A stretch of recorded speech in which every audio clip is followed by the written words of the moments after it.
ಕೇರಳದ ಲಾಬಿಗೆ ಕರ್ನಾಟಕ ಸರ್ಕಾರ ಮಣಿದು ಬಿಟ್ಟಿದೆಯಾ? ರಾಜ್ಯದಲ್ಲಿ ನಂದಿನಿ ದೋಸೆ ಇಡ್ಲಿ ಹಿಟ್ಟು ತಡೆಗೆ ವ್ಯಾಪಕ ಆಕ್ರೋಶ ವ್ಯಕ್ತವಾಗ್ತಾ ಇತ್ತು. ಬಾಯ್ಕಾಟ್ ಐಡಿ ಪ್ರಾಡಕ್ಟ್ಸ್ ಅಭಿಯಾನವನ್ನು ಕನ್ನಡಿಗರು ಆರಂಭವನ್ನು ಮಾಡಿದರು. ಕೆಎಂಎಫ್ MD MK ಜಗದೀಶ್ ದಿಢೀರಂತ ವರ್ಗಾವಣೆಯಾಗಿದ್ಯಾಕೆ? ಅವರು KMFನ ಕಡೆಯಿಂದ ಇಡ್ಲಿ ಹಿಟ್ಟು ದೋಸೆ ಹಿಟ್ಟನ್ನು ಪರಿಚಯಿಸಬೇಕು ಅಂತ ಪ್ಲಾನ್ ಮಾಡಿದರು. ಆದರೆ ಕೇರಳ ಮೂಲದ ಈ ID ಅಂತ ಒಂದು ಕಂಪನಿ ಇದೆಯಲ್ಲ, ಈ ಕಂಪನಿ ಇಡ್ಲಿ ದೋಸೆ ಯಾವುದೋ ಪರಾಟ ಅದು ಇದು ಇವರೆಲ್ಲ ಮಾರಾಟ ಮಾಡ್ತಾ ಇದ್ದಾರೆ. ಹಾಗಾಗಿ ಅವ್ರ ಲಾಬಿ ಇತ್ತಲ್ಲ, ಅವ್ರ ಲಾಬಿಗೋಸ್ಕರ ಏನು ಮಾಡಿಬಿಡ್ತಾರೆ, ಇಲ್ಲಿ ಈ KMF ಪರಿಚಯ ಮಾಡಿಸ್ಬೇಕು ಅಂತ ಇತ್ತಲ್ಲ ಇಡ್ಲಿ ದೋಸೆನ, ಅದನ್ನು ಸ್ಟಾಪ್ ಮಾಡಿಸ್ಬಿಟ್ರು ಅಂತ ಆರೋಪ ಕೇಳಿ ಬಂತು.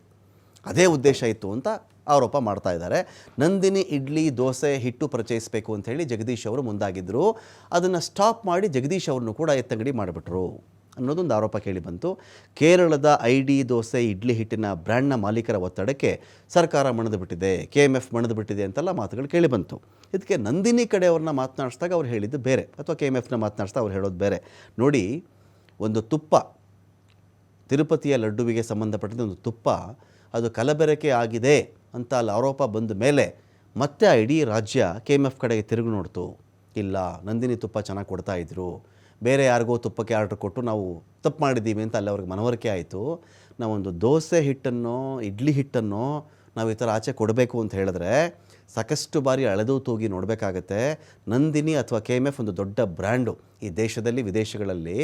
ಅಕಸ್ಮಾತ್ ಇಡ್ಲಿ ಹಿಟ್ಟು ಈ ದೋಸೆ ಹಿಟ್ಟು ಏನೋ ಮಾರಕ್ಕೆ ಹೋದರು, ಸ್ವಲ್ಪ ಸಮಸ್ಯೆ ಬಂದುಬಿಡ್ತು ಅಂತ ಹೇಳಿದ್ರೆ ಆ ಕೆಟ್ಟ ಹೆಸರು ಬರೀ ಇಡ್ಲಿ ಹಿಟ್ಟು ಹೀಗಾಯಿತು ದೋಸೆ ಹಿಟ್ಟು ಹೀಗಾಯಿತು ಅಂತ ಬರಲ್ಲ.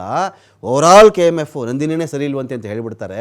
ಅದಕ್ಕೆ ನಾವು ವೆಯ್ಟ್ ಮಾಡಿ ನೋಡ್ತಾ ಇದ್ದೀವಿ, ಬೇರೆ ಬೇರೆ ಪರೀಕ್ಷೆಗೆ ಒಳಪಡಿಸ್ತಾ ಇದ್ದೀವಿ ಅದನ್ನು ಅಂತ ನಂದಿನಿ ಕಡೆಯಿಂದ ಮಾತಾಡಿದ್ರು.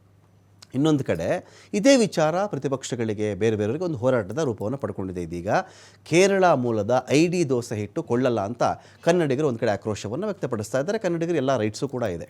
ಹಿಂದೆ ಇದೇ KMFನ ಹೇಗಾದರೂ ಮಾಡಿ ಅಮೂಲ್ ಜೊತೆ ಮರ್ಜ್ ಮಾಡಿಬಿಡಬೇಕು, ಬೇರೆ ರಾಜ್ಯದ ಕಂಪನಿಯೊಂದಿಗೆ ಮರ್ಜ್ ಮಾಡಿಬಿಟ್ಟು ಹೆಸರಿಗೆ ಸ್ಟಾರ್ಟಿಂಗ್ ಮರ್ಜು, ಆಮೇಲೆ ಅಧಿಕಾರ ಎಲ್ಲ ಅವ್ರ ಕಡೆಗೆ ಅಂತೆಲ್ಲ ಪ್ಲಾನ್ ಇದ್ದಾಗ ಆಗಲೂ ಆಕ್ರೋಶ ವ್ಯಕ್ತವಾಗಿತ್ತು.